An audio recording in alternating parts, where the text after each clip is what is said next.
Now my husband amenifanya nimeheal, amenileta to a position where I can really embrace myself as a woman. And love yourself. And love myself. I can walk majestically with no fear. Look at you, I girl. have a king. I have a king. Yani alichukua weaknesses zangu zote. Venye nilikuwa ninakaa nikifanya ile interview. Hey. Jameni. Hey. Hebu utaekea watu wao. Hey. I wanna thank you. Nikushukuru sana. Wengine wanaweza ona kama unafanya tu kazi ya, you know, inaitangwa low vibrations. Yes. Wako na ile mentality. Linako tu pale, sijui anatafuta, sijui follower, sijui anatafuta nini. No, you know, but mimi pangu, you have changed my life, my dear. You have really changed my life.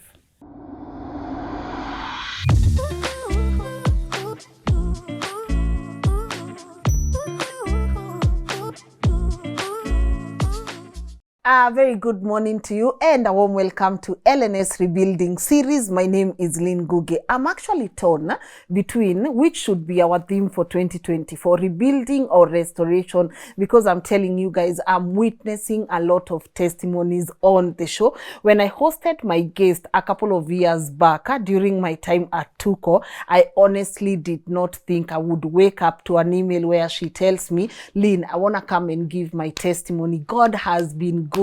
A lot of beautiful things have happened into my life, and I met her at such a time when she was going through a lot, but I treasure this woman. I'm telling you guys, just no rush. Whatever is meant to be yours will come. It doesn't matter mna vibrate aje, low vibrations, high vibrations, whatever vibrations you are vibrating towards, whatever is meant to be yours will come. Her story is a total testimony, and I can't wait for you guys to hear it. But before I do that, you know, I have to pay a couple of bills here. Well, how are you sending your money, my people in diaspora? Are you using Tap Send? I love that I introduced you to that money sending app last year, and it's just been good news. They have beautiful rates. So if you want to send money to your people from diaspora, why don't you use Tap, and you can be able to get 10% cash back by using my promo Lynn on your first transaction. You get it? So guys, just go download the app, support the network. I appreciate it. I see we are past 800k subscribers. I do not take that for granted. And of course, the team that makes this work happen, asanteni sana. And now, without further ado, please allow me to let my beautiful guest, looking like a princess, a Cinderella, introduce herself. Good morning. Good morning, How Lynn. are you? How are you? I'm very good. Like I can't even hide it. I can't hide it. I had really missed you, my friend. I had really missed you. Whatever God has been doing in my life, it has been amazing. Amazing. All the glory and honor to God. Amen. And you also included. Amen. I thank God for everything. Yes. I thought, nilikaa hivi nikafikiria, you know, nimeenda pale nje, yes, nimekuja nimejianika. What else? But God was opening a door for me. Yes, God was opening not just one door. Not only one door, many doors, you know. And nilikuwa nafikiria in the Bible, a certain word ilikuwa inanivumilia in Revelation 3:7. When God opens a door, no one can shut it. No one can shut it. Yani nilikuwa najivumilia, naambia Mungu, kweli umenionekania. I thought I had closed my, you know, nilikuwa nimejifungia milango. Yes. But that is when God alinionyesha, you have a life to live. It had reached to a point where nikaona sina maisha tena. You know, a lot of negativity came along, you know, me airing my story. Ikaleta a lot of negativities. Some things I won't be able to talk about them here. But mambo mengi yakanipata, you know, and I was in my house and I was thinking, my goodness, what did I do? A lot of positivity was there, negativities was there. Lilian, kwa nini uende kwa mtandao, uende kujianika huko? Acha tuone sasa maisha yako itakaa namna gani. And I told God, I serve you God. Mimi sitaenda mahali nianze kutafuta wanadamu. Nianze kuwainamia, you know, because let me tell you, those people who knows about spiritual things and they are able to differentiate between physical and spiritual, they can understand what I'm talking about. Sikuwa nimepanga ati nitakuja nipeane story yangu kwa mitandao. I just don't know what happened. I came to realize when my story was trending online. That is when I came to my senses. And then I was like, what did I do? Sasa venye nilianza sasa kupigwa. Kwa nini umeenda mitandao? Kwa nini umeenda mitandao? That is when I realized kumbe nilikuwa na Lynn and I gave what I went through. Was I supposed to go there and, you know, talk about my story? Ama ningefanya nini? You know? And I had my mom on my side and she told me, you did a great, you know, you did a great thing going there. No, ukaitoa wewe mwenyewe, you know, right now I know you're okay. Nikamwambia yes. And right? you know, I keep saying, because sometimes criticism will come and people have a way of saying stupid things out there. And I have maintained the only people I will ever take criticism from, the people I sit and host and the people who watch my content. If you are not the guest and you are not the consumer, please, not to be proud or ego, but I look at you right now and even for me it's growth. I'm growing in my content. I'm growing with you people. And I just want to say, Lilian, thank you for sharing your story with me back then, even when we didn't know what we were doing. True. Even when we were just living our lives' purpose, the kind of purpose where some people feel like they should tell you how to live your purpose or how you should move in your vision. True. Even when we didn't know what we were doing, you sat there with me and you poured your heart. And for that, I'll always be grateful. Amen. I'll always be grateful. But I know a lot of people are tuning for the first time. Guys, that episode, I did it when I was hosting Tuko Talks at Tuko. I'll still put the link for you all so that you can go and watch. But for the people who are maybe watching you for the first time, briefly, could you tell them what we were talking about? Wow.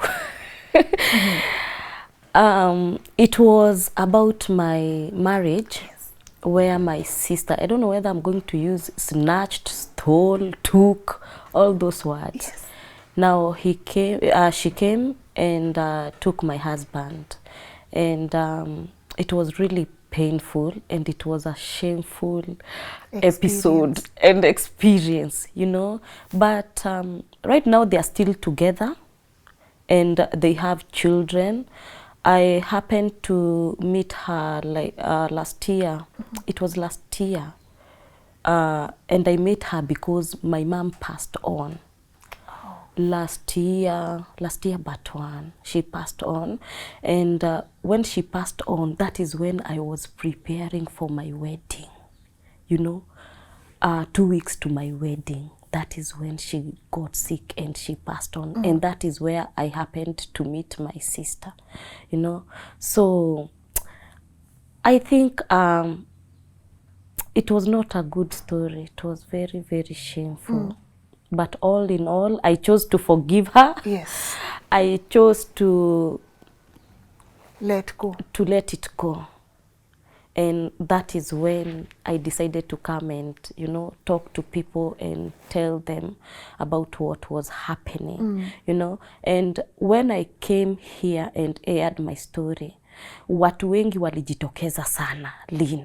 Many people, you know, they got that courage, you know, and they could call me wananiambia, Lilian, si wewe peke yako. Nimekuwa ninapitia haya mambo lakini nilikuwa ninaibika kutoka kusema. They were airing their stories in some of the platforms, you know, and they could tell me, Aki umetupatia nguvu. And I could tell them, you know what? Mimi hata sijui nilienda huko namna gani. I think there is a way Mungu huwa anatumia njia zake kwa sababu anatuambia mawazo yangu sio kama mawazo yenu na njia zangu si kama njia zenu. Kwa hivyo God's way are higher than our ways. Mimi nilikuwa nimekaa pale, story yangu ilikuwa tu pale, you know, hakuna mtu alikuwa anataka kusikia hiyo story. Hiyo story ilikuwa ya aibu sana. You know, so hata kuiongea pale nilikuwa naibika, but I don't know how I came to the limelight.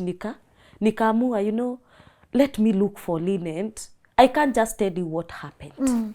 But I want to thank God. Amen. I want to thank God. I released everybody.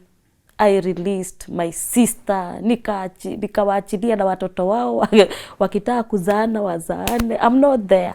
Now this is new Lilian. New Lilian. New Lilian, new things, new you know. Things, new vibe, new vibration. Yes, but let me ask, why did you share your story? Why was it important for you, even back then? Because this is what I'm beginning to understand. Sometimes we want to share our stories, but we don't want to do it during our moments of shame, right? We want to share it after we've conquered.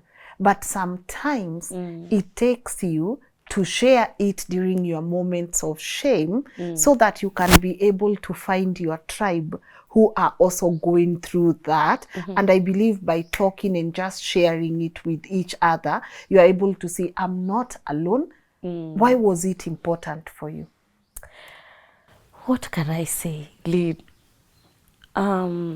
Airing my story out, it was about encouraging someone out there. You know, I never knew people were going through this. You know, but I wanted to talk about it so that probably it may, yani inaweza toka ndani yangu, you know, ama ni encourage mtu pale nje. Kwa sababu sikuwa na idea watu wanapitia haya mambo. I thought I was alone, you know, and I needed to hear people out there.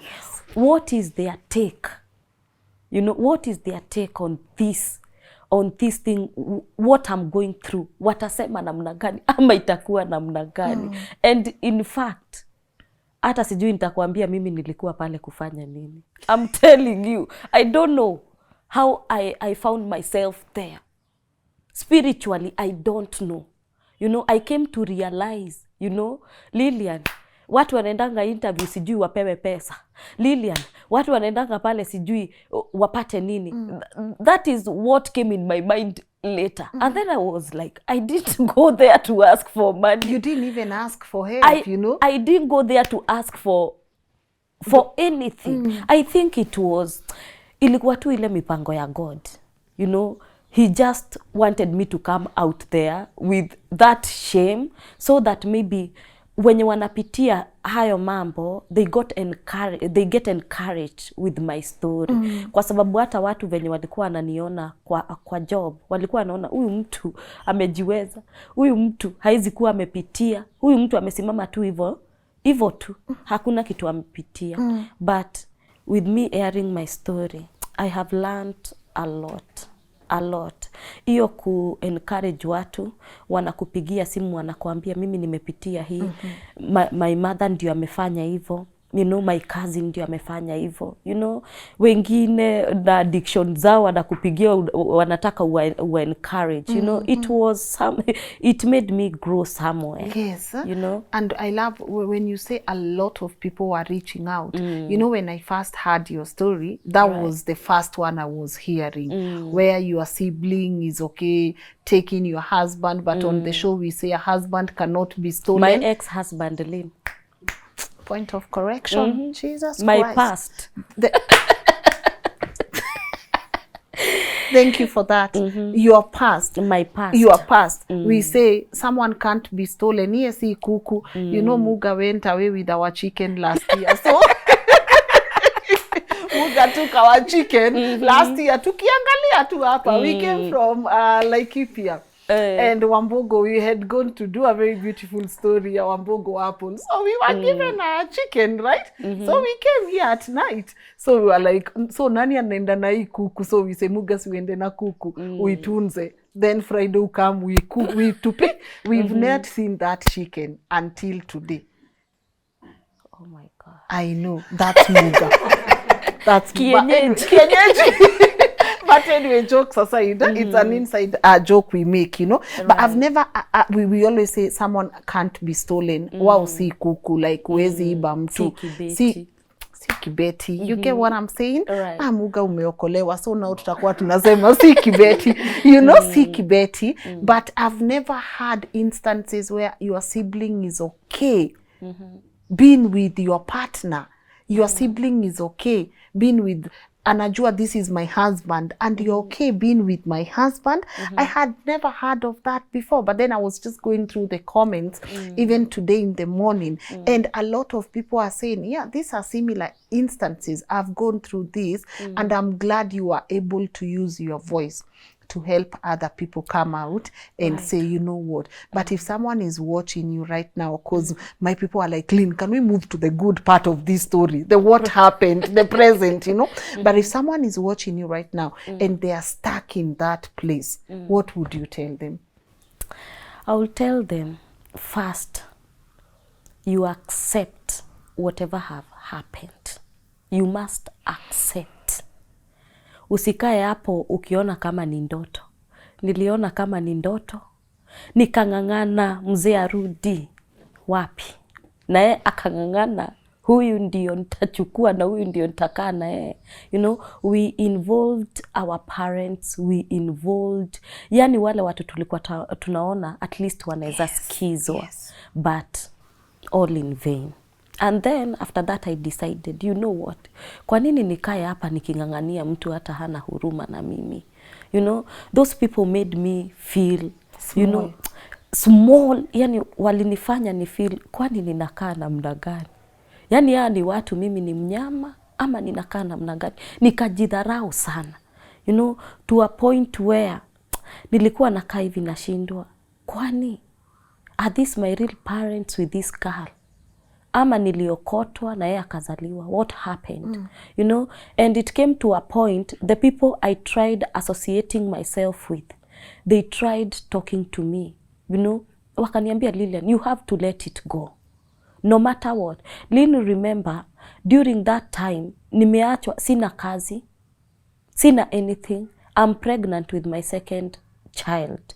You know, ninarandaranda huko nikiomba watu chakula. Naenda ninapata watu wanataka, oi, nisaidie at least watoto wangu wapate kitu ya kula. You know, and God was faithful. Hakuna mwenye alikuwa ananiacha hivyo. You know, they don't know me, I don't know them. I just went there to ask for money, for something what my children could take. And that is why I don't take for granted any person out there. Ako pale anaomba kitu ya kukula.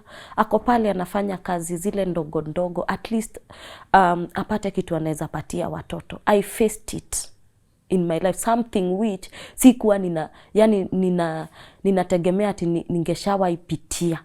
You know, I passed through that. Kufulia wa mama nguo. Wengine hata wananihurumia, wananipatia tu chakula, wananiambia, enda upikie tu watoto chakula, tajifanyia kazi. You know, because they saw what I was going through. Now, second, forgive. Fanya juu chini, usamehe. Usipo samehea, hautapata any breakthrough. Hata ikiwa possible, jisahaulishe. You know, avoid thinking about them. Avoid of what they are telling you. One time I called that so-called husband. I called him. Nikampigia simu. Nilikuwa nataka mtoto aingie shule. Kumpigia simu, my sister took my call. She didn't care. Akaniuliza, kwani wewe haujui hata sisi ni familia ya huyo mzee? Hata sisi tunahitaji, wewe ukihitaji. So stop calling him. And I was like, what? Are you the one who is responding to the call? Can I talk to that man? Hayuko karibu? And then I was like, okay. Nikakata simu. When he came sijui ama alikuwa hapo ama alikuwa ametoka, akarudi, akanipigia, akaniambia I'm very sorry. Venye umeambiwa nisamehe. Nikamwambia ni sawa. But that time I made my mind. Hutawahi sikia nimechukua simu ninakutafuta. Hautasikia anytime. There is that point, yani unafika. You know, you just feel that umefika mwisho. You don't have to go looking for this person ati akusaidie. Nikaambia Mungu, niko na miguu. Niko na mikono, niko na macho. Hawa ni watoto. Haukunipatia watoto ndio tuanze kuteseka. I'm going to make, you know, a choice. Na lazima nisimame. I must stand. Na nikubali ya kwamba nimeachwa. Ukiachwa achika. Nikasema nimeachwa, nimeachika. Hatawahi sikia my call. Na sitawahi wasumbua. You know, that is when I decided I'm going to forgive you and I'm going now to stand on my own. Na that's why mimi niliamua acha nisonge. Niende nitafute kazi.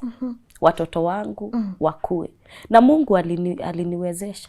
Nilienda nikatafuta kazi na nikapata. Na nikaanza kulea watoto wangu. Tangu siku hiyo sasa venye aliona ati nimeanza kuinuka tena, ndio ananitafuta.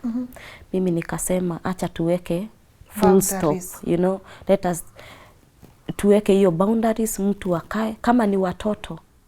If you want to see them and they are comfortable to see you, it's okay.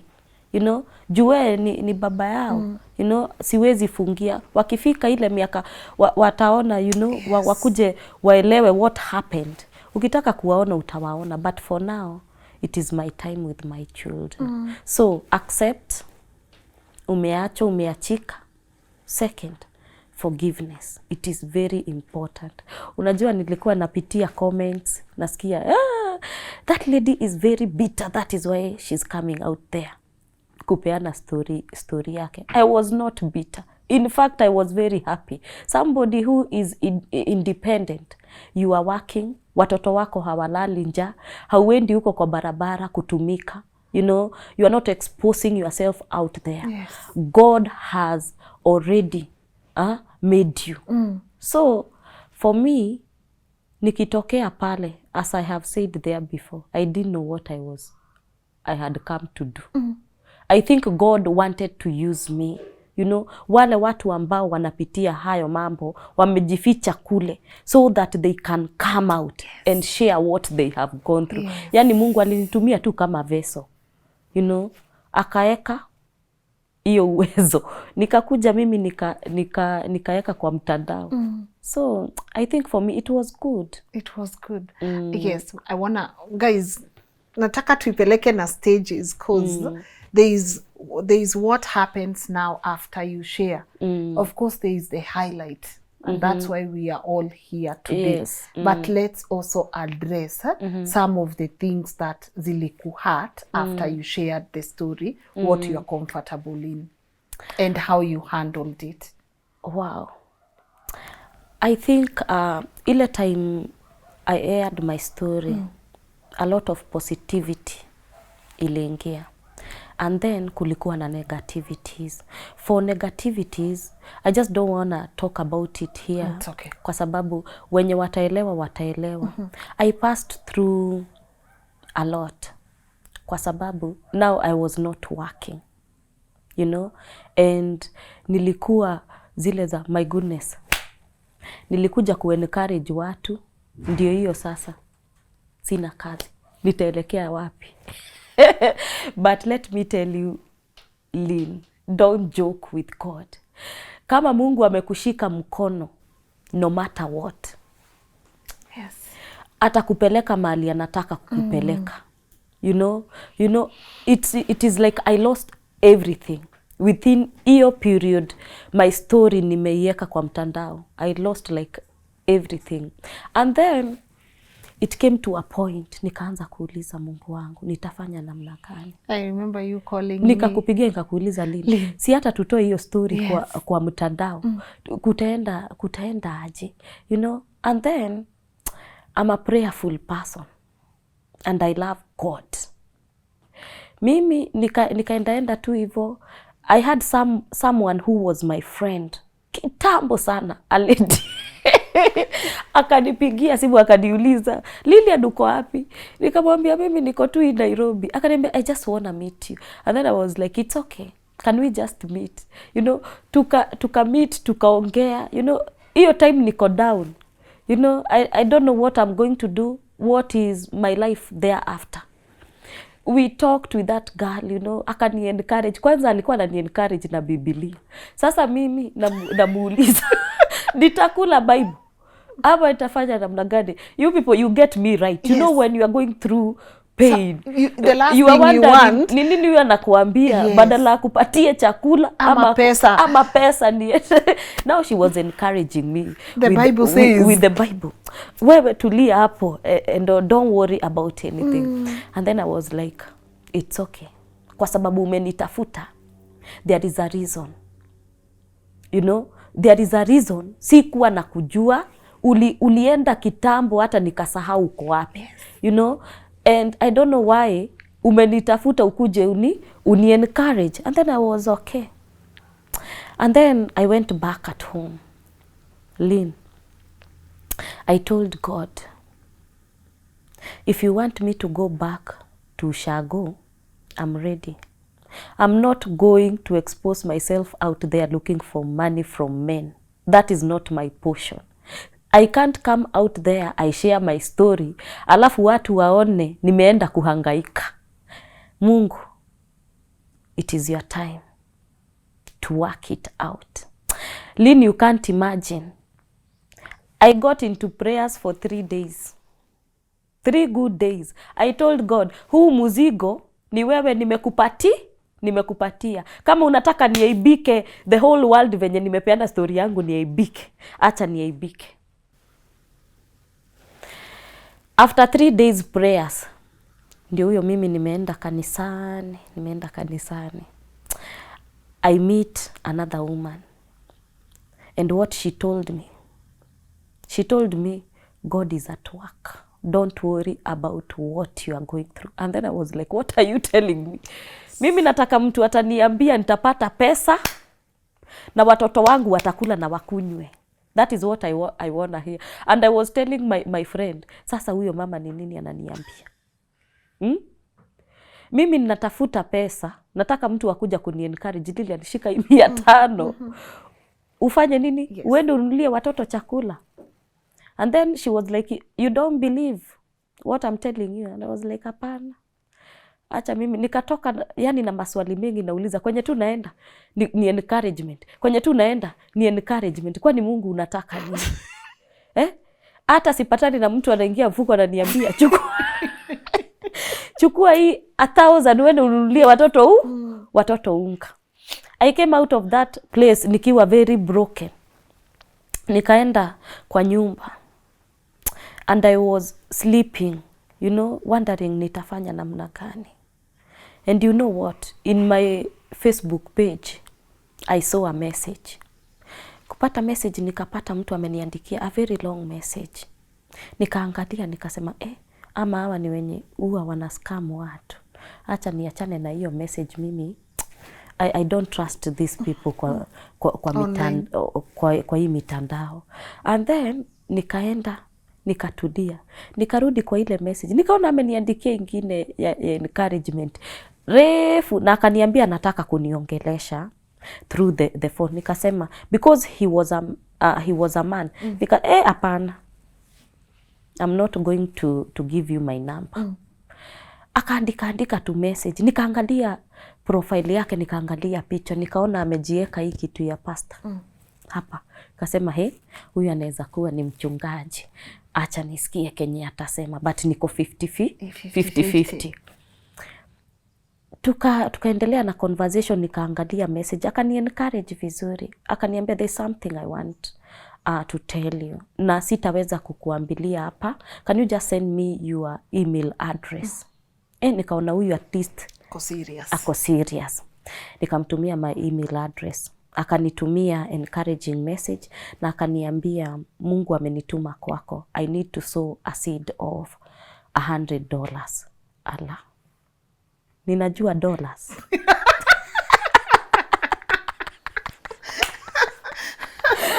Sijui ni ushamba ama nini.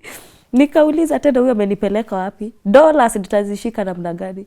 Will I go to the bank niende niwaambie ametumana huku dollars nipe? You know? And I was not really sure. Ama Kenya ananiambia ni ukwe, it was true. Now, kuniambia about $100, akaniambia need unitumie your phone number, hizo mambo zote za hiyo Western Union and all that, unitumie ndio niweze kukutumia hii pesa. Nikaenda nikamtumia namba. Kumtumia namba. Kwanza alinitumia hizo $100, you know, and the moment alinitumia hizo pesa, mimi ninashikanisha zinaingia wapi ama zinafanywa namna gani. Akanitumia email. Akaniambia niende kwa bank. Sikuwa hata na account. Enda ufungue account na nini na nini. Safari imeanzia hapo. Nikaenda nikafungua account. You know, kufungua account, hizo pesa, unajua, sikuenda kufungua hiyo time. Nilikaa ananitumia message, ananiambia nimetuma pesa. Nasema huyu ananidanganya. Sikuwa najua ukienda ku-withdraw atapata notification ume-withdraw pesa. Sasa alikuwa ananipigia simu ananiuliza, uli-withdraw? Nili-withdraw. Without kujua, anajua sija-withdraw pesa. You know, and he could ask me a lot of questions. Ananiuliza, are you okay? Namwambia, uli-withdraw pesa? Uko na kitu ya kukula? You know, and then I decided, let me visit the bank. Niende. Mi sikuamini. Nikatoa ile pesa, akaniandikia message, akaniambia nimeona umetoa pesa. Nikamwambia nimetoa leo, pole, nilikuwa sikuamini. You know, sikufikiria mtu anaweza nitumia 10,000 hivyo. Na ilikuwa more than because of the dollar. You know, mtu anitumie from nowhere. Akaniuliza, nyumba unalipa namna gani? Unakula namna gani? Watoto wako wapi? During that time, my children walikuwa na my mom, ushago. Unaona? Huyo mtu, unajua alinitumia over 100K. The second transaction. 100K. Mimi nimeshika pesa. Sikuwa nataka niongee hapa hiyo mambo, lakini sitamtaja. Another week, 100K. Another week, 100K. He did that 3 times. And akanishikilia na maombi as a pastor. Somebody I have never met up to today. Mtu hajai niambia niende mahali nimuonyeshe nudes. He didn't care about anything. He wanted nothing. Hata nilikuwa ninashtuka nikisikia stories ati mtu unamuonyesha nudes anakutumia. Me, I was enjoying. You know, I was enjoying. Kwa sababu mtu aniambii nini? Yes. Mtu tu ananitumia. And then the good part of it, he made Lilian as his family. You know, akani-introduce kwa sister zake. You know, American sisters. You know, akani-introduce kwa the church members. I was as a family. Nikampeleka ushago. Akaniambia, I want to see mali mnaishi and I want to see those children. Mimi huyo mpaka ushago. You know, kuna parts ambazo nyumba yetu haikuwa imeisha. Akaniambia, I'm going to stand with you. My goodness. Ndio huyo akatuma pesa. A lot of money. I'm not going to talk about it here. Sprinkle. A lot of money. Akanitumia. Akaniambia, tengenezeni hiyo nyumba venye unataka. Yani, he became my family. You know? And I want to thank God for that. Kwa sababu sio kawaida. Sio kawaida. Venye nilikuwa nadia nitalipa nyumba na nini, Mungu akaleta malaika. Vile nilikuwa, in fact hata nilikuwa nimehamia 1 bedroom, nimetoka 5. You know, because I was working. And now nikashindwa ninatoa wapi? And then Mungu akakuja akafanya muujiza. And then I met another lady from Ethiopia, but she was staying in US. Akakuja akani encourage, you know, she called me, akanitumia pesa, you know, let me not nisiseme hapa. Yes. Akanitumia pesa, na unaona wameanza kujitokeza sasa. Huo wakati nimeanza, tuseme after 1 month, venye sasa nimeanza kushindwa nitafanya nini, nitaenda wapi, you know, she sent me some money, you know, akafanyia watoto wangu naweza ziita aje, akawatengenezea some gifts, akawatumia mpaka hapa. You see, I met another person, sitamtaja hapa, huyo sitamtaja. You know, he became a very good friend, you know, from USA, you know. Na yeye pia akasimama na mimi, you know. And then I met another one. Ndio huyo akanitumia sanduku imejaa nguo za watoto hapo. All the way from Dallas. All the yani nilikuwa na shindwa. Kwani? Nilikuwa najiuliza kuna watu uko nje wazuri, jameni. People could call you every time, encouraging you every day. You know, they took, yani hawakuangalia your story. They didn't look at the shame. Walikuwa wananiambia Lilian tunasonga. Na mimi nauliza Mungu ni nani? Kweli hizo siku 3 nilijinyima kukula. Mungu alikuwa ana prepare. Hapo tukapatana na mwingine. Akakuja, akaanza kucheza sasa na mind yangu. Anchezesha na mind yangu, ananiuliza uko aje, watoto wako namna gani. Na mimi nilikuwa ile I was brushing off, because kwa hizo stories za mitandao mtu atakuja kutumia apote. Hiyo wakati nilisema sitaki bwana. Mimi kukuja kuniambia sijui mambo ya kuoleka na nini, I don't want. Sitaki. Kama hivi ndivyo mko, si wache. Mind yangu ilikuwa wacha kwanza nilee watoto. Ukuje baadaye. Now I think hata nimeingia kwa positivity. Let's go. Okay. Kuingia kwa positivity. Bado watu wanakuja, kuna wenye wanakuja, Lilian nataka tukuoe, nini. Ninapimia hapa. Na wengi wako huko ng'ambo. Wengine wako huku Kenya. Ninapimia nasema sitaki kuolewa. Unajua na kupimia nione what kind of a person are you. You don't just rush like that. Umetoka kwa matope, tena unataka kurudi kwa matope. I had made my mind. Hakuna mwenye sasa atani control kulingana na ndoa. You know, wanakuja Lilian niko hivi na hivi, niko na mtoto moja, utakubali? Namwambia we nipe time kwanza. Huyu anaenda akiendaga. Mwingine anakuja, nitakusaidia venye utakuja America. Nini. Nawaambia sahi I'm not ready to come to America. Right now nataka kutengeneza maisha yangu na watoto watoto wanakuja na mambo mengi. A lot of men, I'm sorry to say this.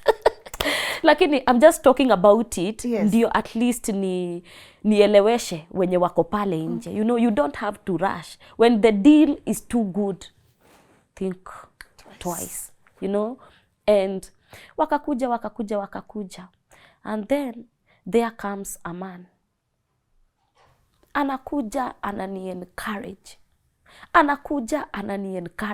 And when that man came into my life, Lynn, mambo zingine zikanikujia kwa mawazo. Lilian, you need to pray for a husband.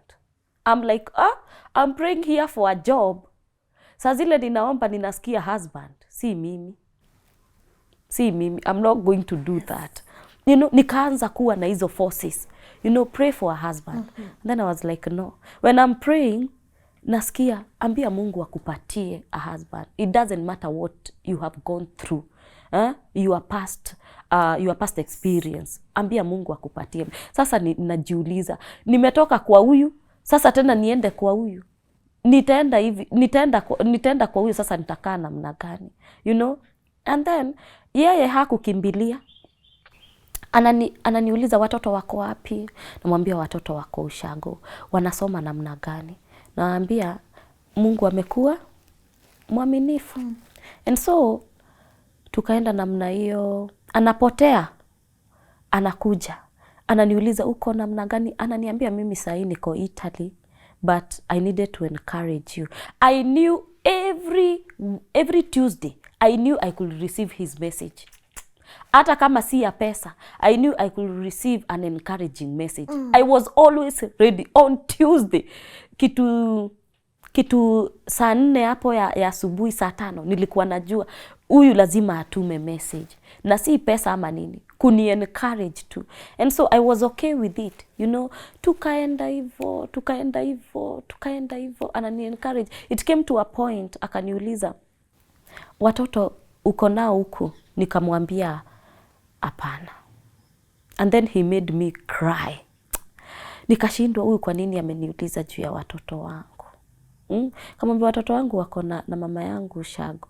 Kaniambia I needed to see them. So utaenda nyumbani uone hao watoto. Ndio huyo amenitumia fare niende nikaone watoto. Mimi nikachukua gari nikaenda nikaona watoto. I want to see those children and I want to talk to your mom.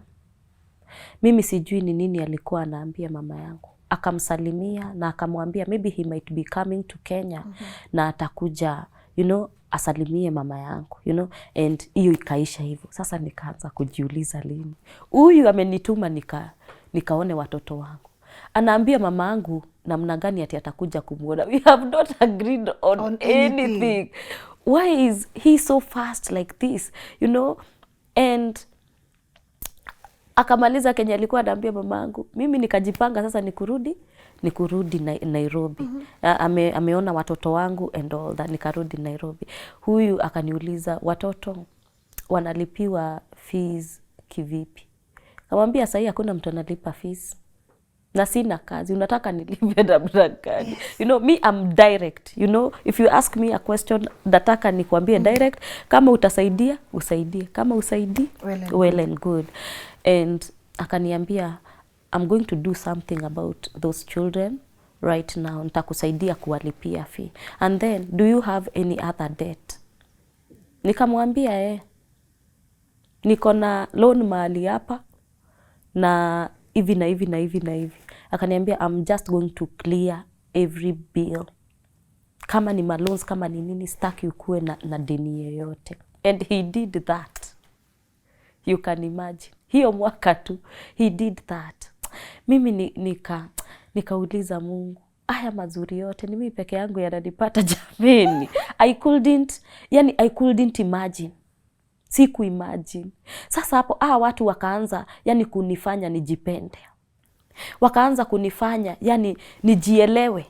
Kumbe mimi ni mtu. You know, na kuna watu pale wako na upendo ambao ni wa true love. You know, they don't need anything from you. They just want to support you. Tukakaa na yeye hivyo. Tukakaa. Mimi ninapushiwa, we omba. Kuna mahali nimesahau. The moment this guy came my way, I felt some things. Nikasikia kama, that is your husband. Ninashindwa hizi ni nini zinaniambia hivi.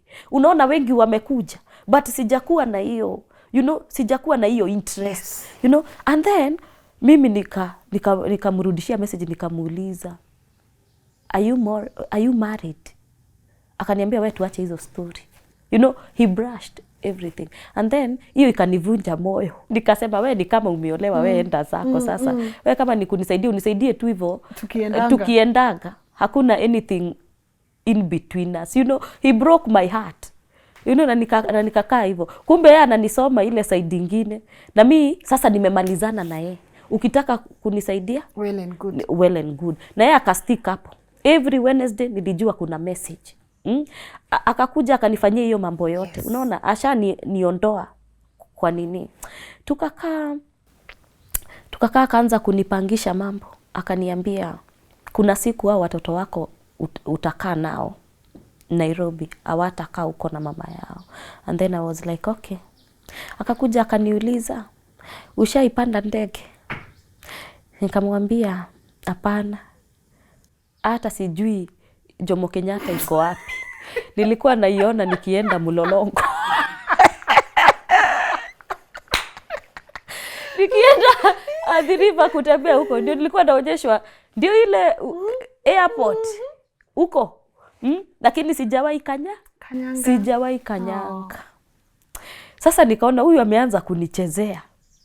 Nani huyu atakupigia akuulize mambo za airport? Akaniuliza, na nikikuita Italy unaweza kuja? Nikamwambia hapana. Sitakuja. Ninakuja Italy kufanya nini? Sikujui. Hunijui. Akaniambia as a friend, you know, he's playing hard to get as a man. You know? Okay. Anataka kunipima. Nikamwambia siendi. Akanyamaza. Akaniambia ni sawa, I won't force you anything, you know. Na hatujamit, sikujui na hunijui. Akaniambia I'll be landing in Kenya. Alikuwa kuje December. Nitakuja na tutaonana, we utanijua na mimi nitakujua. You know, and all that. He, Lynn, December ikafika. Juu ya kazi yenye anafanya, akafungiwa. Akaambiwa hata kuja Kenya. Tukaendelea kuongea. Akasema atakuja Kenya, ilikuwa sasa next year. Hiyo the other year yenye imefuata atakuja Kenya. Kukaka kulingana na job yake tena akafungiwa. Akaniambia hata nikifungiwa, what I'm going to do, I'm going to look for a plan. Mimi juu sasa nimeona wewe ni wewe, sasa ninataka. Wewe ni wewe, ninataka. Na kuna pahali nimeruka. Turudishe. Acha turudishe hapo. Before aamue kuniambia mambo za ndege, mimi nilikuwa nimechukua miguu yangu nimeenda Prayer Mountain, you know, na nilikuwa nimeandika kwa karatasi ingine hapo, huwa namkumbusha na muonyesha. Nilikuwa nimeandika hapa, mimi ninataka a husband. I don't want a Kenyan husband. I want a US citizen. Watu watasema huyo baba anapenda pesa. Sprinkles. We, dipali wa Kenya walikuwa wamedifikisha. We, nikaambia Mungu, I want a US citizen person. Hata akuwe ni Mkenya lakini akuwe ako exposed. You know, that is what I want. You know, hata kama he's divorced and all that, ako divorced completely, that is what I wanted. Najua wengine watani judge, but that was my, you know. And you have a right to decide what kwa you sababu want. hata mimi nilikuwa divorced. Yes. You know, and nikaandika kwa karatasi nikakaeka chini ya Biblia. Nikaambia Mungu wangu, nataka ufanye mambo. I don't care, but I want you to intervene. Nikachukua karatasi kangu na Biblia, nikapanga tunguo twangu, nikaenda huko. Kunaitango Prayer Mountain for 3 days again. Nikaambia Mungu, ni kwa nini ninaombea kazi na wewe unaniambia ombea ndoa? Ombea. Can you pray for marriage? And then I was like, I'm just going to obey. Mimi acha niombe, nikasahau hata kenye kilikuwa kimenipeleka huko naombea kazi. Acha niombe. Kutoka huko nikarudi kwa nyumba. Nimemaliza 3 days huko. Nikarudi kwa nyumba. Sasa ndio huyo friend, hiyo time alikuwa my friend. Okay. Akaniandikia venye niliingia tu hivi kwa nyumba. Akaniandikia a very long message. Ya upendo. Nikashindwa kwani huyu na yeye. Okay. Nikajiambia huyu kumbe ni yeye mzee. Alisema? Akaniandikia ananitaka. Na ameona ni mimi. Ametumwa kwangu. Anichukue kama mke wake. Ameacha kuplay hard. Sasa amefunguka. Amefunguka sasa. Akani explain about his past. Yes. You know, kwa sababu ya kazi yenye anafanya, I don't want to. It's okay. Yeah. Akaniambia about his past. Sasa akanifungulia moyo wake wote. Yes. Akakuja hivi. Na nikamuuliza, are you okay? Kwa sababu hii story yangu unaiona namna gani? Akaniambia, I don't care about the story. What I care about now it is you. Utanikubali. Smooth. unajua wasichana lazima we play hard to get. Like, yeah. Sasa hiyo nasema Mungu wangu umenijibia maombi. But namwambia umenijibia maombi Mungu wangu jameni. Yes, He's the one. Yeah, but nipe ruhusa ni play hard to get. Hebu kwanza nipe siku kadhaa nifikirie. Nikacheza wiki moja. Wiki mbili bado tuna communicate. Alinipatia hiyo space tuna communicate. Kumbe nilishamkubali kitambo, lakini nataka nione kama uko you are sure ni mimi unataka. Najua kama hangekuwa sure angeniambia ni sawa na okay. Break na end. But he was there. Alistick na mimi hapo. Sasa nikamwambia hata mimi me feel I'm okay with that, my dear. Let us do it. Let us do it. Yes. Na akaniambia uko na passport yangu Lynn nilikuwa nimepoteza. Nilikuwa na passport but ilifika mahali nikakosa hope nitawahi panda ndege. Akaniambia enda replace your passport. Ndio huyo mimi nikaenda nika replace passport yangu. Sijui mipango yake, lakini alikuwa amenitajia mambo ya Dubai. Mimi sikuwa na imagine. Nikaenda nika apply passport haraka. Akaniambia I want to meet you in Dubai. Wewe utoke Kenya na mimi nitoke US, tupatane Dubai. Oh my goodness. Mimi ni hiyo mara ya kwanza hata nilipelekwa na my mom. My mom nikamwambia hebu nipeleke juu siamini. Tukaingilia huko, tukaenda. Mara yangu ya kwanza kuingia airport. Tukaenda, ndio huyo mimi nimeingia ndege. Nitakaa chini, siwezi kaa. Mimi ni kuangalia huku kuna kaaje. Ninaingia choo, ninafungua, hata nimesahau mwenye ameniambia tukutane. Juu ya zile mambo ninaona sijawahi ona. Sijawahi ona. Yaani ninaona ni mimi ama ni nani. Ninatoa viatu ninakanyaga. Hata sijui wenye tulikuwa tumekaribiana nao walikuwa wananiona namna gani. I was not comfortable at all because I was like, yani mtu ametoa pesa yake amenilipia ticket, amenitumia ticket. Na nikamwambia you have to pay to way a return. Huyu mtu sijai muona. Unaona?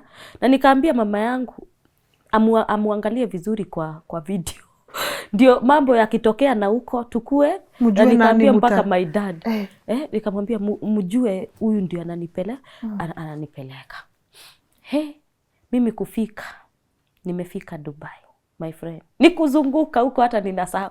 Yeye alifika kitambo ananitafuta, mimi niko huko nataka kujionea yani huku kunakaa namna gani.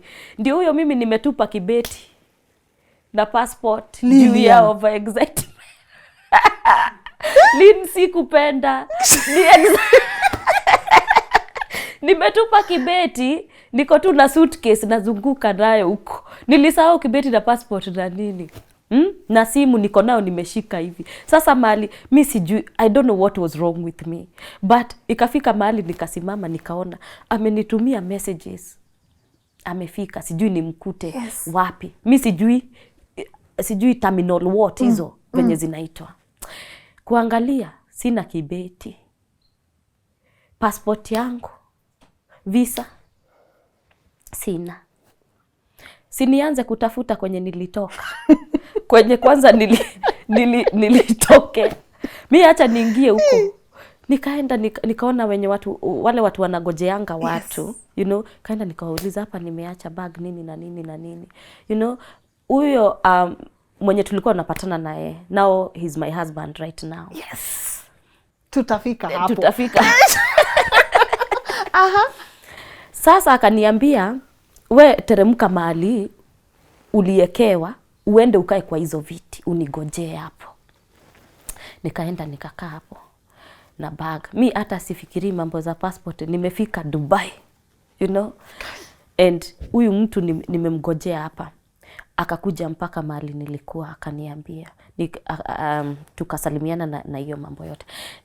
Nikamwambia unajua sina bag. Akaniuliza bag iko wapi? Niliacha hapa nikaenda kuzunguka huko, ni excitement. Akacheka kwanza, akaniambia wewe usijali, you know, we are going to do something about that. The good thing about that place, security iko mzuri sana kwa airport, you know. A police officer alikuja na akachukua bagi yangu akaipeleka wapi? Kwa ofisi yao. So we had to go to the station, iko tu huko ndani. Tukaenda explain, wakaniambia niwaonyeshe picha. Kuwaonyesha picha, wakanionyesha hii bag iko huko chini kwa reception, tuende bag. And that is how they saved me, you know. But I want to thank that man, my husband. Hakunionyesha unajua umefanya kitu mbaya sana, ujue venye utarudi Kenya and all that. In fact, yani alinitia moyo. Akaniambia don't worry about anything. Everything will be okay. Nikamwambia sasa nitatembea aje? Utakuwa natembea aje? Don't worry. Kila kitu tutajua venye tutafanya, kama ni visa, kama ni passport, don't worry about it. And I was like, oh my God, I found my huyu ndio huyu. Tulizunguka naye huko tukitafuta hiyo bag and all that. But ulifeel aje kumwona face to face? Oh my God, kumbe picha zinafanyanga hata mtu anakaa vibaya. Juu kumwona na kuonyesha my mom, siku yenye tulikuwa tunaongea na video call, mama yangu naye na huyu ni mzee. Naye ananifanya nikufe moyo, na shindo kwani nitaendea kukaja me. Lakini nikasema hebu kwanza niende nimuone physically. You know, hatuta judge before hapo tu. You know, sasa venye nilimuona hivi, my goodness. Kwanza nilimuuliza kwanza, kwani hizi simu zitatudanganya ama ni simu yangu ilikuwa ni make gani hii? A very nice guy. Na venye sasa tulienda tukapiga picha, nikatumia Madhe akani na kweli mna match. Hata kama venye nilikuwa ninakataa huyu mtu, kumbe anakaa vizuri hivi. She was like it's okay, I don't have any problem with him anymore, you know. Nikakuja nikamuuliza, Madhe alikuwa anakukataa kwa sababu ya picha, you know. So kama wewe unaongea na mtu amjaonana, usijudge kwanza, go and meet that person and uangalie kama ni simu inakudanganya ama huyu mtu he's the right person. I felt so good. Nikasema mzee wangu hujazeeka venye nilikuwa ninaona kwa simu. You are a good person. Yeah. Tujamaliza. Sasa ndio hivyo tulienda. Aka plan kila kitu, you know, the stay. We stayed like for 1 week. In Dubai. Akabook a very nice hotel there. Akabook kila kitu, you know, from his pocket. Kumbe yeye ako na mipango yake. Lynn ako na mipango yake. Yeye amepanga stories za engagement. Mimi sikuwa najua. Wanapanga na watu huko nini na nini, hizi mambo za yacht nini. Sasa yeye alipanga, siku moja akaniambia I want to take you somewhere. Nikamwambia ni sawa baba, ni sawa daddy. Sisemi kitu, ni sawa. Sasa imekuwa sasa breakthrough imeshaingia. Nikamwambia it's okay. Yes. Nikatolewa one night, nikapelekwa. Aniambii ni nini inaendelea. Mimi napelekwa naona maji hivi, namuuliza huku tumeletwa wapi? Ananiambia we have just come to enjoy ourselves here. Nikaingizwa kwa hiyo ni yacht ama ni meli ama nini? Ni yacht. Nikaingia usijali. Nikaingizwa huko. Tukaenda huko, nikaanza kuona, you know, mambo yani sikuwa nimeona, you know. Nikaanza kuona watu huko, watu wanajienjoy nini. Nikaona yeye ameamka, amepanda sijui huko juu, akaniambia kwanza nitulie hapo, anataka some air. Wakaenda wakapanga huko juu na some people stories za engagement. Mimi sijui, akaniambia sasa amka enda uone venye watu wana enjoy huko. Tukaenda tukaenjoy and then akaniambia nipande huko juu. Kwenda huko juu akanikalisha tu mahali chini. Akaniambia sikuwa nimekuambia, but I want to engage you as my lady. Yeye amepanga na watu huko. Mimi ndio niliekwa pete ya engagement hiyo siku. Nikauliza Mungu wangu, kumbe wasichana wanasikianga hivi Lynn. Wenye wamependwa wakapendeka. Na wenye wamepata mtu ambaye anajua upendo ni nini. That is when I discovered kuna watu wanajua kupenda. Mimi kupelekwa juu kuwekwa pete. Ati mtu anapiga magoti hivi. I want to make you your wife. Nilikuwa naona kama I'm in another world, ni kuchanganyikiwa. Yaani mtu anatumia hiyo pesa yote na mimi. Lynn. Mtu amewatch story yangu nimedampiwa. Amewatch hizo comments zote, lakini haja lose hope na mimi. Nikaambia Mungu ni asante. I want to tell him I love you so much, my love. Sijai kuwa serious na mapenzi. Lakini yeye yani he changed my attitude na my perspective. Mambo ya alinifanya yani sasa hata nikaingia kwa mapenzi kabisa. Nilikuwa nimeamua hakuna mapenzi ninataka. Yani akanichukua like a princess. Yes. You know, he took me like a princess. Like the queen you are. My king.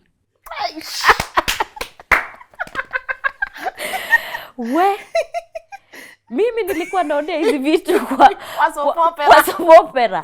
La mujer dividida. Kai, ama ninaona huyu anakuja kunichezea hapa alafu atoweke.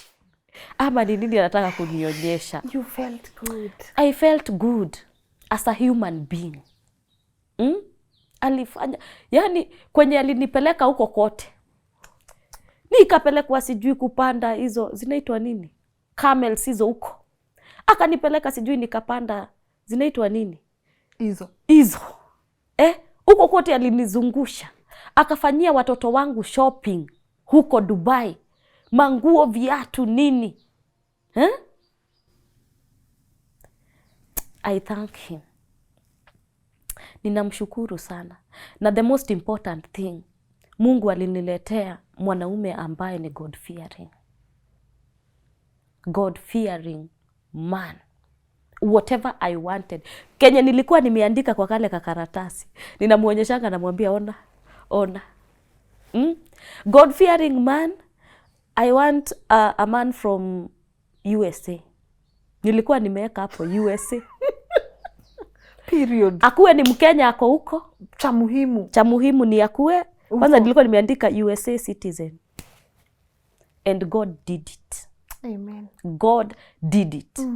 Na ako kakitu nakuanga tu nako huko. Nimekaandika hapo. Nikakuja kujiuliza. Kumbe huyu Mungu anakuanga pamoja na sisi. His presence, it's all over us. Wakati tunaona ni kama amekuachilia. That is the time ako pamoja na wewe. Anajua nikiandika chini. Anajua nimechukua miguu yangu mpaka kwa mlima. Amejua nimetoka huko na amenipangia, anajua this is your person. Lynn, ni vizuri yani kutrust Mungu. Wachana na wanadamu. Sisemi usipende watu. Na sisemi ati usiwe marafiki na watu. Yani kuwa na muda wako na Mungu wako. Muambie all your emotions, whatever you want. Mungu ni yeye peke yake. Hautamuona, yani utamuona bila hata kulipa. Ni watu wangapi wanalipishwa kuona watu? Consultancy fee. inaitwa consultancy ama whatever, you know, lakini Mungu ako hapo available for you. Free of charge. I could pour out my emotions to God every time. I want this and this, and I could challenge God. Kama wewe uko uhai Mungu, na kama wewe huwa unasema tugonge utatufungulia, fungua huu mlango. And I could say like that.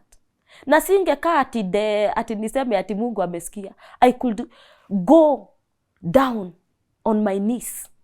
Nalilia Mungu. Ningetafuta huyu Mungu. I was Lynn. Hata mama yangu alikuwa ananiuliza, kwani wewe haukulangi? Namwambia nakula. Because I knew what I wanted. And I told God, I'm not going to shame again. I'm going now to experience my blessings. Na Mungu amefungua milango leo. Amen. Mungu amefungua. Tukaenda nyumbani. Tukatoka Dubai. Yes. Akani engage. Akapata kunijua. Nikamjua vizuri. Ndege yangu nikapanda ya kurudi mpaka Jomo Kenyatta. Yani it was my, yani nakumbukanga venye nilikuwa na nasema Mungu wangu. Yani ni muujiza. Kwangu ni muujiza. You know, kwake si muujiza kwa sababu depending on his job ni mtu ametembea yani every country across the world ametembea, haizi ona kitu kubwa. Lakini for me it was my first time, you know, and kukuja home yeye akarudi na mimi sasa nikarudi sasa Kenya. And after that tukapanga mambo ya kukuja nyumbani sasa physically, and he came, you know, na watu wao tukajuana nini, and then tukapanga harusi. Kupanga harusi, tukafanya harusi. Nilikuwa na kwa harusi. God of Lilian. Whatever he did, yeye alikuwa anataka the best. Yes. Kwangu. Hata nilikuwa namwambia jameni, hizi pesa zote ni za nini tunajua Mkikuyu na pesa. Hizi pesa zote ni za nini tunatumia? Kwa nini tusibai at least kakashamba? Yes. You know, and he was like, I want to make you feel special as my wife. Nataka yani kujulikane wewe ndio nimechukua kama mke wangu. And then I was like, kweli huyu jamaa ananipenda. Yes. Unajua kama ni mwingine angesema okay, to save. Acha tununue hiyo kiea. You know, pale kama kisama ama wapi. You know, and alinitumia hiyo pesa. Nikashanga. Ya harusi. Millions. You know, and sasa nilichanganyikiwa nikashindwa, na tukitumia hii pesa alafu nikose pesa ya kujikimu hapo.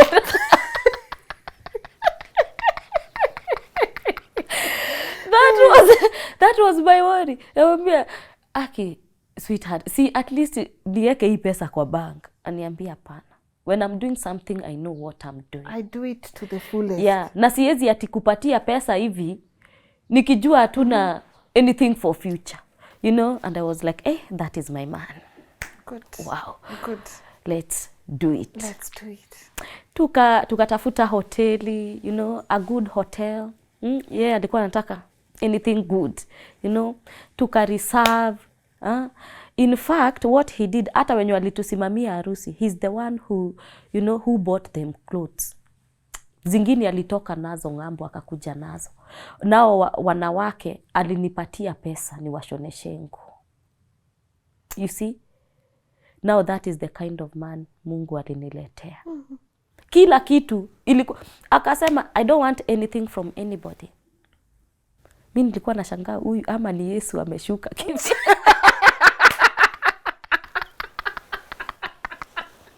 Did Jesus just land? Yani hataki anything from anybody. You know, he just yani aifanye yeye peke yake. You know, kama ni watu wa deka na nini, you know, wewe tafuta watu, you know, walipe, you know, everything. Kama ni food, I'm going to, you know, nitasimamia kila kitu. Mambo za WhatsApp group sitaki na anything. Na wenye watakuja harusi tu, wakuje tu wahudhurie. Mimi nimeoa, na waende. I don't, hizo presents Donations. ama nini, I don't want. Na hivyo ndivyo kulienda. Kaambia mtu, we usichoke, we kuja ukule, ukunywe, you witness and you go. And mimi niliona kama ni muujiza. Nikapata mzee. In fact, he came for a week. Tukamaliza hiyo mambo for that week. Na akarudi sasa kwa sababu ya kazi. Now, kukawa mke na mume. And now we are here. Now we are here. Hey, congratulations. Thank you. How are the kids? Wow, karibu niruke hapo. Haya. Karibu niruke hapo. Now, my children, he took those children as his. Mahali ambapo niliamua nitajipenda na akanifanya nijue ya kwamba, Lilian, you can be a good woman. Na mimi nimekufanya, unajua mwanaume saa zile anakuchukua, anakufanya, yani pia wewe unafeel uko special. Yes. You gain your self confidence. Huyu mwanaume kama anaweza kutrust na millions of money, unaona ala, kumbe mimi ni mtu, you know? And aliniambia niendee hao watoto. And I look for a bigger house. Nikazunguka Nairobi, ninatafuta nyumba mzuri. Na Mungu akanipatia. Akaniambia, go and get your children kutoka ushago. Mimi nikaendea watoto wangu, nikakuja. Akaniambia, watafutie shule. Na watafutie shule mzuri. Asa mother, unajua utatafuta kitu mzuri. Yes. My goodness. Watoto wangu mahali walipo sahi. Ati wanabebwa na basi asubuhi. Wanarudishwa na basi asubuhi. Watoto wangu walikuwa wanatrek asubuhi na mvua ushago. Wakienda shule. And I thank God kwa sababu watoto, they have loved this man. Wamemkubali kabisa. They don't know about any other person. Yani hawajaonana sana na yeye kwa sababu ya kazi. Yes. Mali anafanya. But when they see him, mama, nataka kuongea na baba. Siendi shule kabla sijaongea na baba. And all that. You can see it and you can feel it. How? They are in good school, in a good school. They eat well. Nguo wanavaa vizuri. Everything is okay. Everything. No struggles. Hey, why struggle? Everything is okay. Na mimi, Lynn, hujui venye umenifanyia. You just don't know. You don't know. Mimi nilikuwa tu pale kusema story yangu. Nakwambia sielewi where I was. I never knew there are people out there who can love people the way they are. Nimeishi maisha ya rejection. Nimeishi maisha ya kukataliwa. Nimeishi maisha ya kudharauliwa. Singeonekana. And I can remember one day a woman from our village said, huyu hakuna mahali anaelekea. Sasa nataka nimuulize, hapa ni wapi? Hapa ni wapi? Hey! Where mic drop? Hey, hapa ni wapi? I remember people wenye walikuwa wamenizunguka walikuwa wanashindwa, huyu ametupwa na watoto wawili, anaelekea wapi?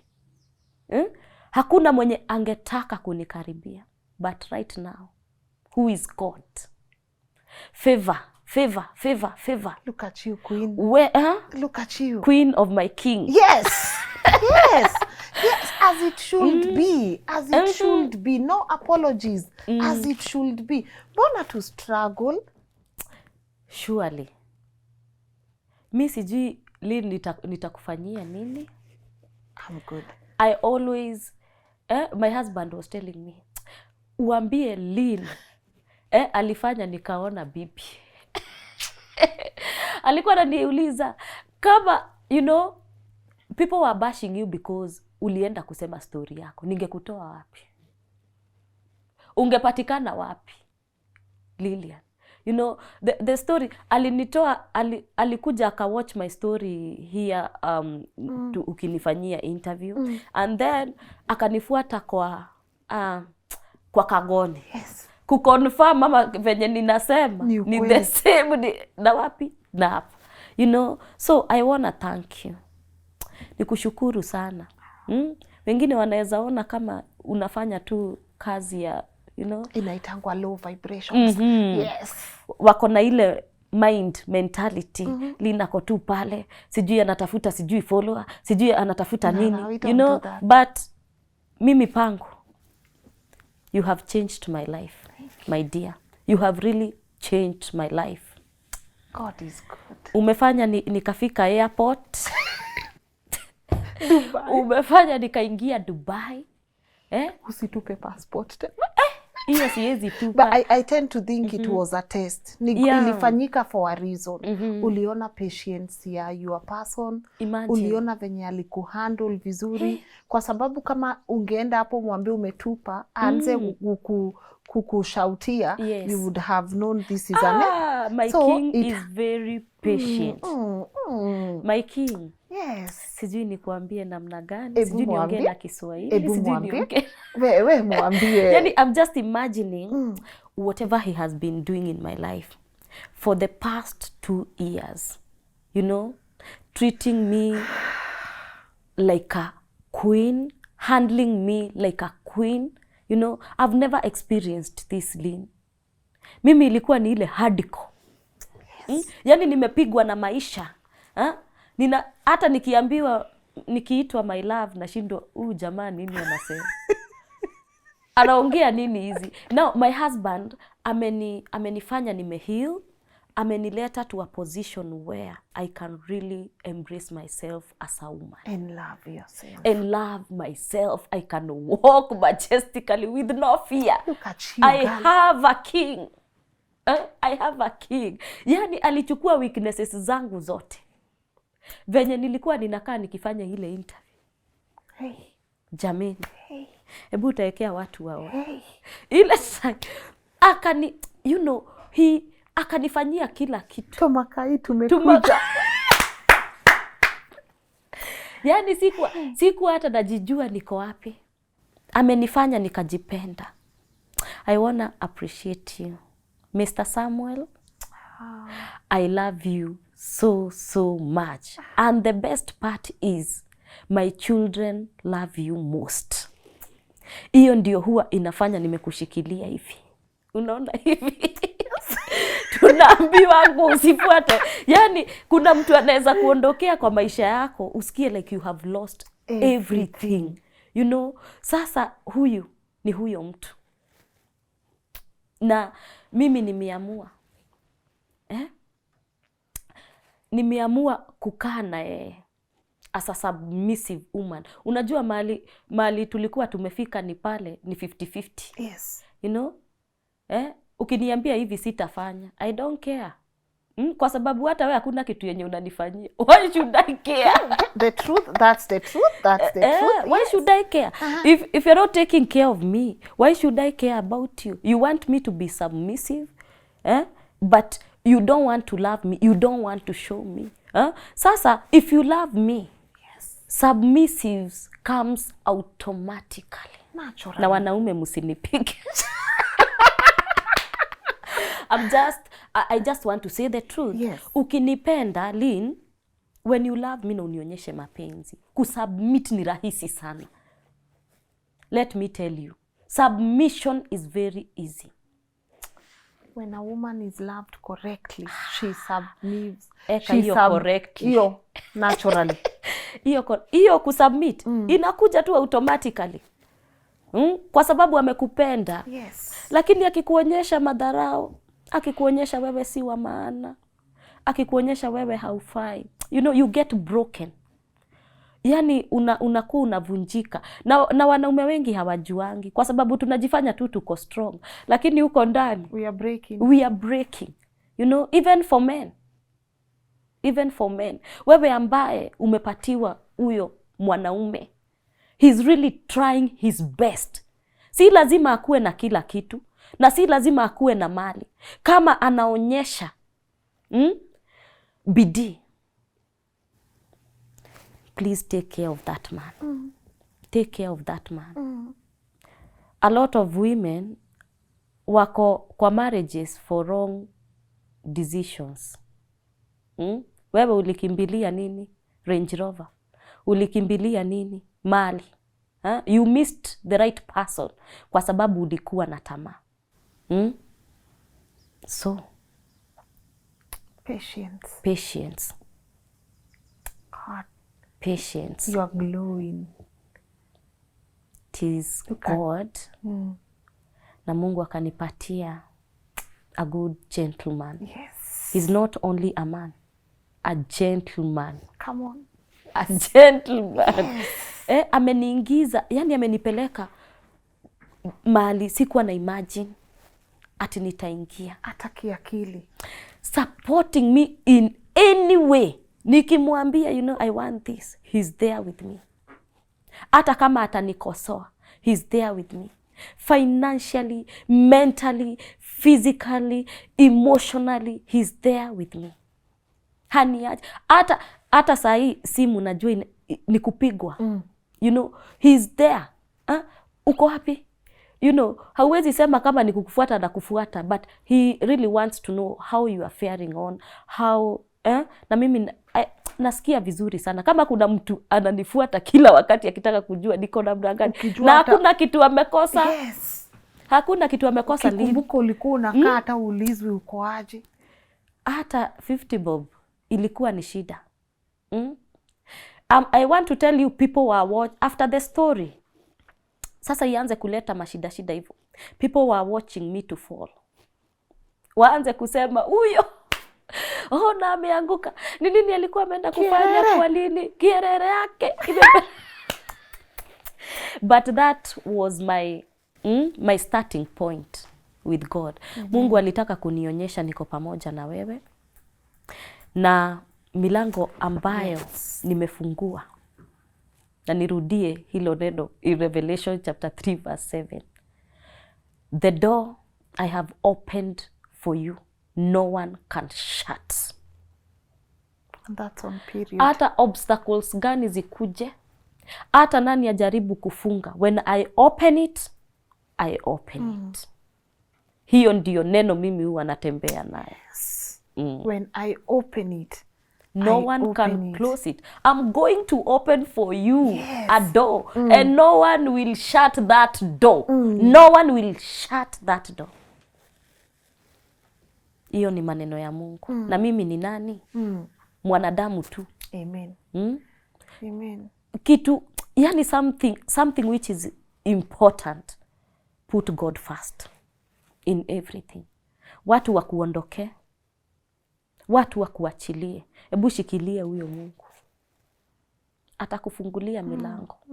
Atakuonekania, atakupigania. Watu wanaweza kuangalia physically waulize, huyu na yeye anakaa namna gani? Venye waliniangalia maybe wakasema, huyu na yeye ako na bitterness. No wonder aliwachwa. No wonder aliwachwa. Na wewe unaachwa kwani wewe ni mjinga? Wewe unaachwa unakubali sister yako akuje wapi? You see those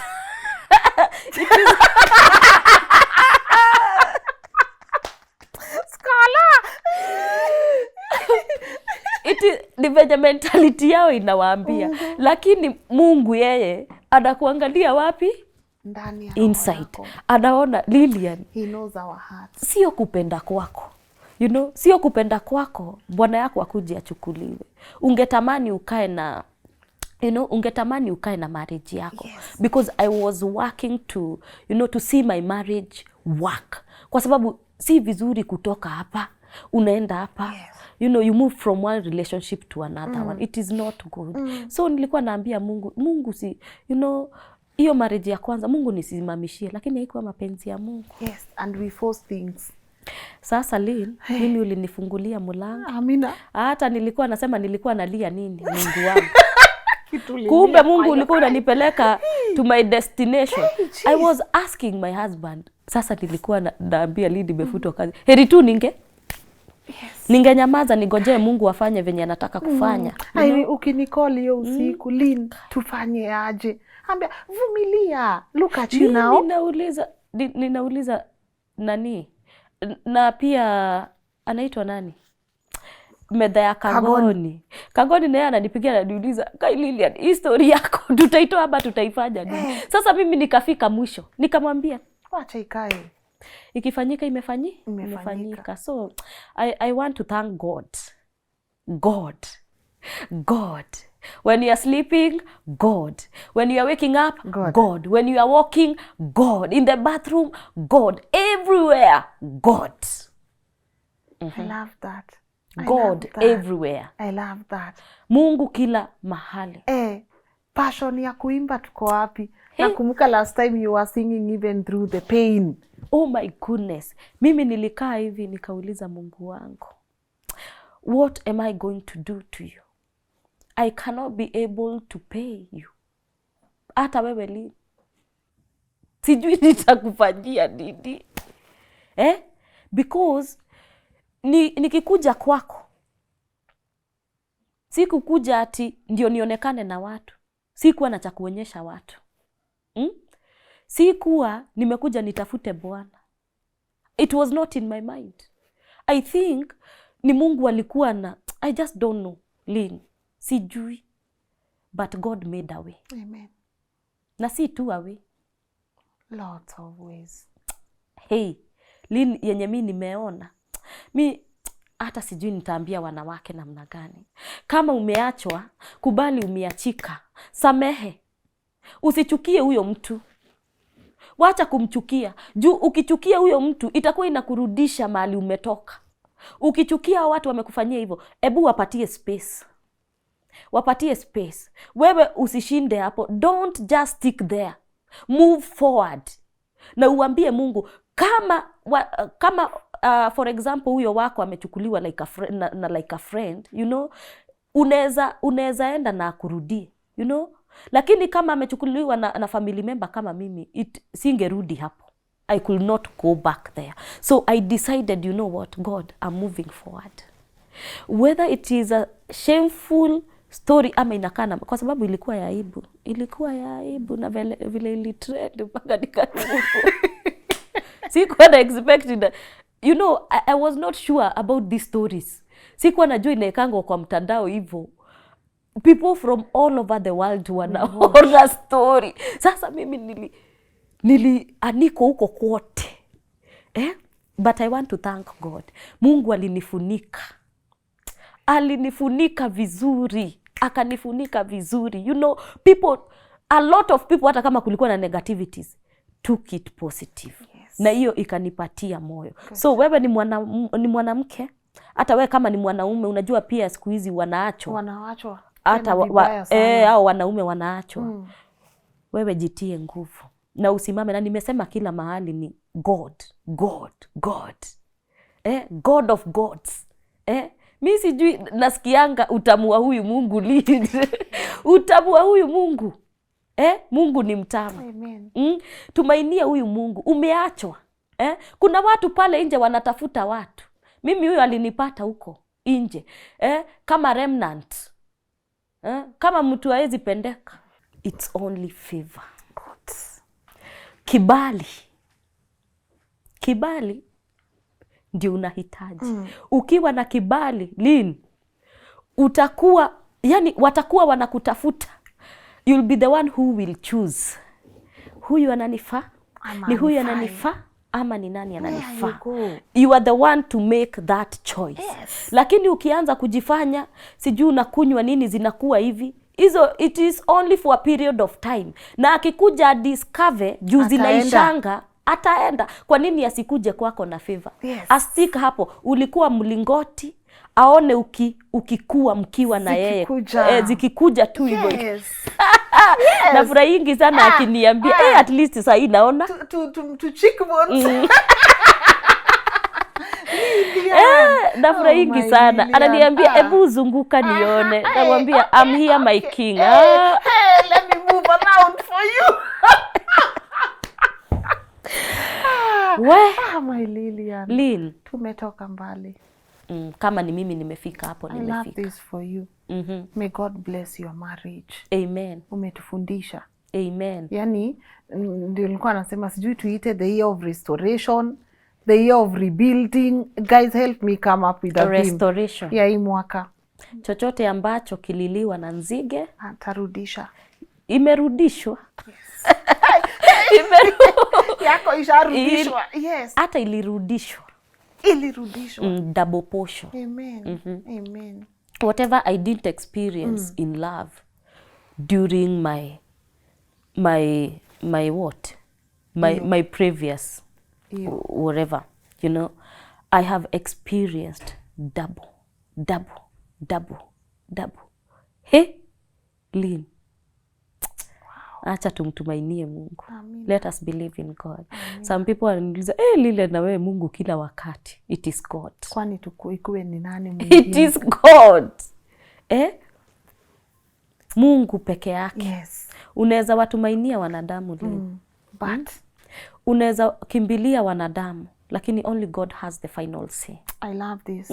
Ningekimbilia wanadamu ile siku, ningelia sana. Lakini Mungu alikuwa ananiangalia anasema, wewe endelea kuhuzunika. Ninajua kenye nimekuwekea. Kwanza I remember nilikuwa hiyo siku nilikuwa nimetoka job, kulikuwa kumenyesha. Nilikuwa naishingi 5th floor. Sasa nikipanda stairs ndio tulikuwa tunakuuliza Lilian. Don't worry. And look at it right now. Look at God. Hey. Won't he do it? He's already done it. Won't and he he's do doing more? More and more. More and more. Anafanya mengi na anaendelea kufanya. Amen. Thank you. Amen. Hata sisikii kukuachilia. Yani sasa inasikia hata ni kama nikatuko tu like in a restaurant catching up, you know? Yes. I'm happy for you. I'm happy too. Ilikuwa nachomeka hivi ninauliza, you know, Lynn, nilianza kukutafuta Lynn. Nikasema si namba yangu, you know, niliwapea mkaenda mkapeana kila wakaenda pahali. Wakapeana. Sasa nikasema wacha sasa tudilingi tuna emails kwa sababu wakaenda in fact hata emails ziko they are the best. Yes, I'm happy. I'm glad we reconnected. I'm so glad you reached out. Kwanza nilisoma hivi. Then nikasema wait, what am I seeing? Then nikakupigia. Then ulikuwa umenipea namba ingine. Then ukanipea. I think because of typing. Ukaweka namba moja na typo. Then now I saw again the email and I'm like, oh, mimi nilijua aka kametuma email. Maybe kako huku vacation kamemaliza sasa kamerudi maju. But I'm happy for you. I'm glad you reached out. Yes. I'm glad we got to do this. For me, only few things I consider in life. The impact. The impact. And I've always said, we cannot always share our stories during our peak seasons. It is true. Sometimes we gotta share them when we are down there, so that when we reach there, the testimony is greater. Right. There can never be a testimony without a test. You know, and I think your story for me just goes to tell people what I keep telling them. Don't be ashamed of your story. True. Whether you are vibrating low vibrations, I don't know vibration. Whether our platform is low vibration, we have our tribe. We want to be low. We want to be low because tukijifanya tuko high. What is high? You know, lazima tukue low. Lazima tukue low. Ndio wakati ambapo for him to be praised, we have to. You get what I'm saying? You know, and it's for a different tribe. True. This platform found it tribe. Imagine. So if you are not one, stop forcing yourself. The time niliandika email and I was like, oh my God, how many people are writing to Lynn? And I saw yours. And then I remembered the time we were doing the first interview. I just wrote like a day, and then you call, and then I told God, you have given me favor. But I don't care. You know, I will write. Yes. I don't care when you are going to see the message. But I'll see it. But I know Lynn will call me. You know, and I keep, you know, I said this as a joke. Someone even said, akona ego. No, it's not ego, it's the truth. I get thousands of emails. It is true. And I will spot that one particular email and God will lead me to that It is particular favor. person. Let me tell you, sometimes watu wengine wanaonanga vitu ni, you know, ni kawaida. Ni kawaida. The small things tunaziona kama ni kawaida, No. sio kawaida. No. For a person even to spot you, you have even to pray. Yes. You have to pray. For a person to come and locate you, lazima uombe. Yes. Si ati kusema ati ni kawaida, ati kwa sababu nimeandika message lazima ni reply. watu wangapi wanaenda kutafuta kazi? Wewe unaachwa hapo, umesoma, uko na degree, uko sijui na masters, uko na kila kitu, but you are left there. Yes. Mwenye amefika form 4 ndiye anaonekana anafaa juu ya hiyo kazi. It is because of favor. Yes. And people don't know about it. Watu wanajua vitu ni kawaida. Remember Lynn, we are living in a world that tunapigana na mambo ya kiroho na tunapigana pia na mambo ya kimwili. So if wewe huja, you know, you have not discovered the spiritual way of fighting, utaishi tu huku una complain. You will be complaining. Yes. Hautaiona mtu mzuri, hautawaiona kitu kizuri. Every time criticism, every time. But when you discover that kuna kimwili na kuna kiroho, yes, utafunguliwa. Good. Na utafunguka. Good. Utakuwa unaona mazuri. Yes. Na utakuwa unajua ni kwa nini hii haijanifanyikia. Ni kwa sababu hii na hii. There we go. I say Only that. Some of us are here not only because of our prayers, but Yes. the prayers of our mothers. And our grandmothers. And our grandmothers. And you want to joke with that? Don't try. It you is know, true. but I'm happy. Personally, I want to share my take home from today's conversation. Right. You've really encouraged me. Amen. Don't shrink. Never. Live life to your fullest. Right. No, good things are meant for you. Nashindanga nikisema hizi vitu Mungu alitupea to enjoy. Imagine. Hizi Ati vitu mtu anakuambia ati utaenda huko binguni kupewa.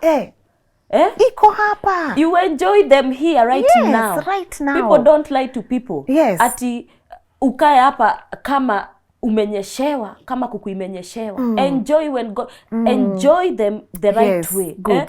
Jinsi, the way you are going to make God happy. You know, si ati na wewe umepewa uanze, you know, kumisuse and all that. Use them the right way. Yes. So that Mungu naye afurahie jinsi ambavyo unavitumia. Lakini tusidanganywe na watu ati tutaenda kucelebrate tukifika huko binguni. Yes.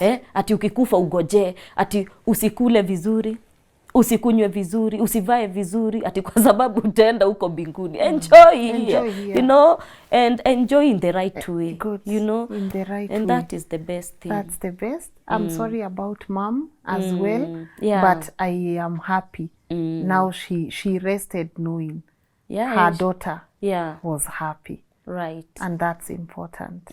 Yes. I don't want to touch on your sister, but all the people that hurt you one way or another, what do you want to say? Forgiveness. Good. Forgiveness is my motto. I don't even recall. I don't even remember. Lynn, ndio unanikumbusha. Tutoke basi. Tusonge next. I can't. Wachana na hiyo. I don't remember anything. I've told you that my husband came as an angel. He has really helped me, you know, to focus. Kila kitu yani, ameniweka nikakaa. Yani, sina time ya kukumbuka mahali nimetoka. Now we are focusing. Amenishika, ameniambia, we are focusing. Focusing. The year of focusing. restoration and focus. Good. I love you. I'm happy we got to do this one more time. Right. One more time. Yeah, it was beautiful. And again, from me to you. Yes. May God bless you. May He bless your union. Amen. May He bless your kids. May all your prayers, the one you say in, you know, silence when no one is there. Yeah, and I have a Thanksgiving song. There we go. Do you wanna sing something for us? Yeah, I will just sing. Yes. And just to Sing tell a verse God, for thank us. you. Yes. Bwana ninasongea mbele zako, nikuabudu ewe Mwokozi. Ukuu wako Bwana haulinganishwi na chochote huku duniani. Pokea mabudu yote, ewe Bwana umetukuka. Pokea mabudu yote, ewe Bwana umetukuka. Amina. Amina. Utukufu wote urudie Bwana. Amina. Na sitasahau na wewe Lynn. I will never forget you in my life. Let me tell you. Miendelea kuniombea. Amen. I always pray for you. Kaende. Sana. You are blessed, Lynn. Amen. You are really, really blessed. Pass my greetings to your husband. Pass my greetings to your kids. And may God continue opening doors for you. Amen. As He is doing for us as well. Wow. God bless you so much. Amen. And thank you so much for this opportunity. Yeah. That was a very beautiful episode. You gave to me. You could have chosen to ignore and say, hii story hapana, but you chose to give me that chance. May God bless you so much. Again, I want to thank you very, very much. You made my platforms to grow. Watu walifurika huko Facebook. Walifurika huko Facebook. And I thank God it's not only one tribe. People from all over, South Africans, Zambians, people from Angola, people from US, UK, different people, and I thank God for that. My YouTube channel. Good. Remind them. Hata kama nililala, iko huko. Umeweka tukuje to subscribe. Imegrow huko. Lilian Ngugi official. Thank you so much for the subscribers, and please continue supporting me there. Now I'm a worshiper, I'm a worshiper and I love God. Continue watching my music there. Yes. Lynn, utawaekea link hapo. Hata iko hapo ukiongea. Ndio hiyo. Wa watch, you comment, na you feel encouraged through that song. Usi watch to meditate about the message in that song, and I will be uploading more and more and more. Good. I love you. Go out there and conquer. And thank you for blessing us. Yes. It's the year of restoration. Restoration. So let's see how we're gonna do. December ikifika, we'll be all right. Sini sawa? Amen. Shall we wrap it up? Yeah. Okay. Right. Where my people? Hey. Like, honestly, I don't know. I don't even want to extend this outro, but I hope you've been touched. I hope no matter where you are in life, that's not it. Your life is not over because of what has happened to you. It's not over. It's not even near it. Trust in the magic of your stories.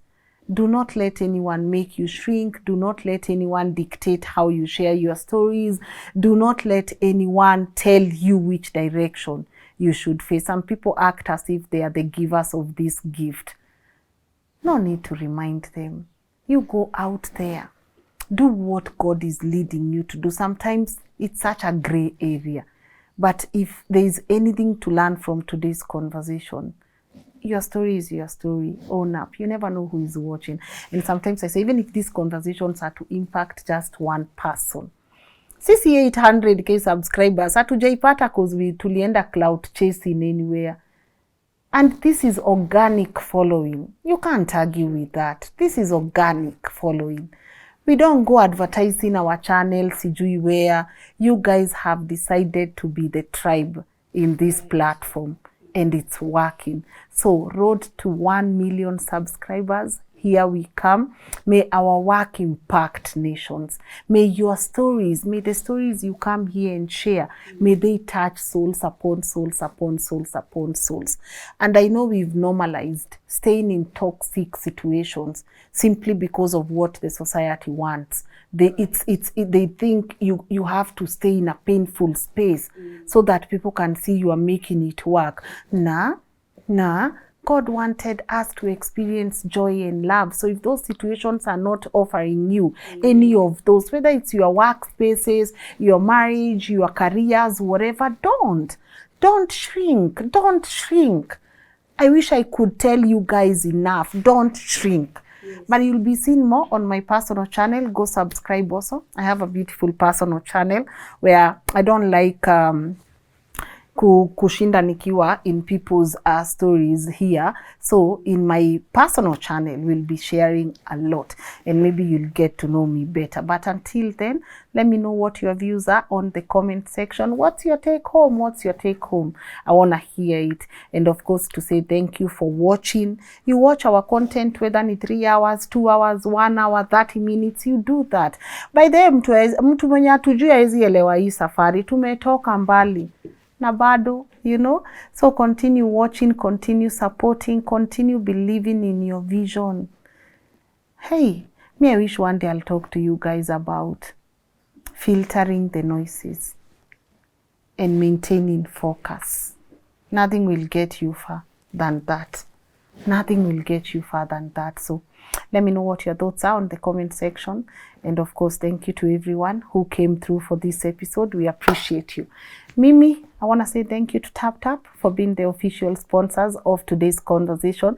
So if you're watching this from diaspora and you want to send money to your loved ones, use them, guys. Sasa wambie darling, honey, akitaka kutetemesha your Mpesa next time, atumie tu TapTap na aweke kodi yangu Lynn, wajue nafanya kazi. At TapTap. Okay. Download TapTap, akutumie pesa through TapTap, ingie kwa your Mpesa ama kwa your bank account na atumie kodi yangu Lynn. At least watu wa TapTap wajue nafanya kazi. Okay. All right. I'm gonna see you guys tomorrow 10 a.m. Bye.